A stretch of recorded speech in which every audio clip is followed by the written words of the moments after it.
కాళేశ్వరం ప్రాజెక్టుకు సంబంధించిన బ్యారేజీల వ్యవహారంలో తెలంగాణ హైకోర్టు కీలక ఆదేశాలు జారీ చేసింది. మేడిగడ్డ సహా పలు బ్యారేజీలు, పంప్ హౌజుల భద్రతపై వివరణ ఇవ్వాలని కేంద్ర ప్రభుత్వం, తెలంగాణ ప్రభుత్వం ఎన్డీఎస్ఏతో పాటు సంబంధిత అధికారులకు నోటీసులు జారీ చేసింది. మేడిగడ్డ పిల్లర్లకు మరమ్మతులు చేపట్టకపోవడంతో నీరు వృధాగా సముద్రంలోకి వెళ్తోందని, ఈ అంశాన్ని ప్రభుత్వాలు రాజకీయ కోణంలో చూస్తున్నాయని ఆరోపిస్తూ ఓ న్యాయవాది హైకోర్టులో ప్రజాహిత వ్యాజ్యం దాఖలు చేశారు.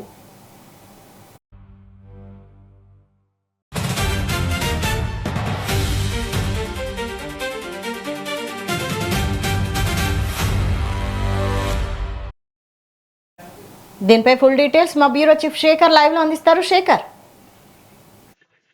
వైశాలి, తెలంగాణ రాష్ట్రంలో కాళేశ్వరం విషయంలో అధికార పార్టీ, ప్రతిపక్ష పార్టీ మధ్య గత 2-3 రోజులుగా మనం చూసుకోవచ్చు. ఈ నెల రోజులుగా కాళేశ్వరం పైన ఎక్కడ చూసినా అధికార పార్టీ, ప్రతిపక్ష పార్టీ మధ్య మాటల యుద్ధం కొనసాగింది. దీనిపైన కాళేశ్వరంలో ప్రధానంగా మేడిగడ్డ, కన్నపల్లి పంప్ హౌజ్ల దగ్గర నీళ్లు ఎత్తిపోయాల్సిందే, నీటి లభ్యత ఉన్నా కూడా నిర్లక్ష్యం చేస్తుంది ఈ ప్రభుత్వం అంటూ బీఆర్ఎస్ పార్టీ ప్రతిపక్ష నేతలు హరీష్ రావు కావచ్చు, కేటీఆర్ కావచ్చు పెద్ద ఎత్తున ఆరోపణలు చేసిన నేపథ్యంలో కాంగ్రెస్ పార్టీ ఎట్టి పరిస్థితుల్లో నీటి లభ్యత లేదు, అక్కడ ఎత్తిపోసినా కూడా మేడిగడ్డ పిల్లర్లు కుంగిపోతాయి, చాలా ప్రమాదం పొంచి ఉంది ఈ ప్రాజెక్టుకి, ఈ బ్యారేజీల్లో నీళ్లు నింపే పరిస్థితి లేదు, ఈ నీళ్లు నింపడం వల్ల చాలా ప్రమాదం ఎదురవుతుంది అంటూ స్వయంగా రాష్ట్ర ముఖ్యమంత్రి రేవంత్ రెడ్డి కూడా పవర్ పాయింట్ ప్రజెంటేషన్ ప్రజాభవన్ లో ఇచ్చారు. డిప్యూటీ సీఎం బట్టి విక్రమార్క కూడా ఇచ్చారు, ఉత్తమ్ కుమార్ రెడ్డి ఇచ్చారు.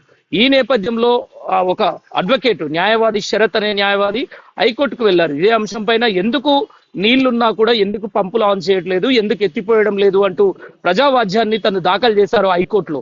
దీంతో హైకోర్టు ఈ రోజు దానిపైన క్లారిటీ ఇవ్వాలి అంటూ ఇటు రాష్ట్ర ప్రభుత్వానికి, అటు ఎన్డీఎస్ఏకు, అటు కేంద్రానికి కూడా నోటీసులు ఇచ్చింది తెలంగాణ హైకోర్టు. అంటే ఎన్డీఎస్ఏ నివేదిక ప్రకారం తెలంగాణలో ఆ ప్రాజెక్టుకు సంబంధించి, కాళేశ్వరం ప్రాజెక్టుకు సంబంధించి ఎన్డీఎస్ఏ రిపోర్ట్స్ ఆధారంగానే మేము ఆ ఎన్డీఎస్ఏ ఒక సూచనలు చేసింది, ఎట్టి పరిస్థితులలో నీళ్లతో నింపొద్దు బ్యారేజీలని అని తెలంగాణ ప్రభుత్వానికి సూచనలు చేసింది. అందుకే మేము ఆ నీళ్ళని వదలట్లేదు, పంపుల ద్వారా ఎత్తిపోయడం లేదంటూ సీఎం రేవంత్ రెడ్డి పదే చెప్పుకొచ్చిన అధికార పార్టీ మంత్రులు, సీఎం రేవంత్ రెడ్డి పదే చెప్పారు.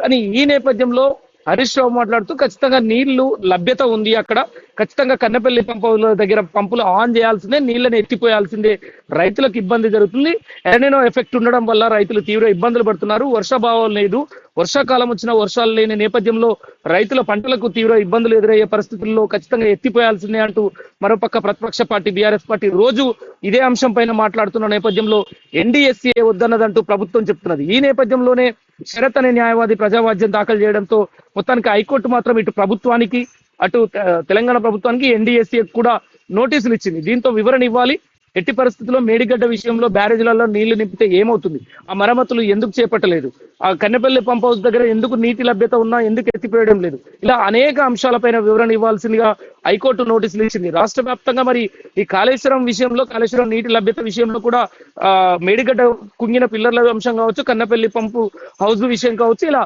ఓవరాల్ గా అధికార పార్టీ ప్రతిపక్షాలు మాత్రం రోజు మాటల దాడి చేసుకుంటున్న నేపథ్యంలో మరి ఇప్పుడు హైకోర్టు ఎంటర్ అయ్యే హైకోర్టు నోటీసుల ద్వారా మరి ఎలాంటి వివరణ ఇస్తారు, దీన్ని మరోవైపు ఎటువైపు దారి మళ్తుంది, రాష్ట్ర ప్రభుత్వం ఎలాంటి సమాధానం చెప్తుంది, మరి ఈ నోటీసులకు ఎలాంటి వివరణ ఇస్తుంది హైకోర్టుకు అనేది మాత్రం వేచి చూడాల్సిన పరిస్థితి. రైట్. Thank you Shekhar.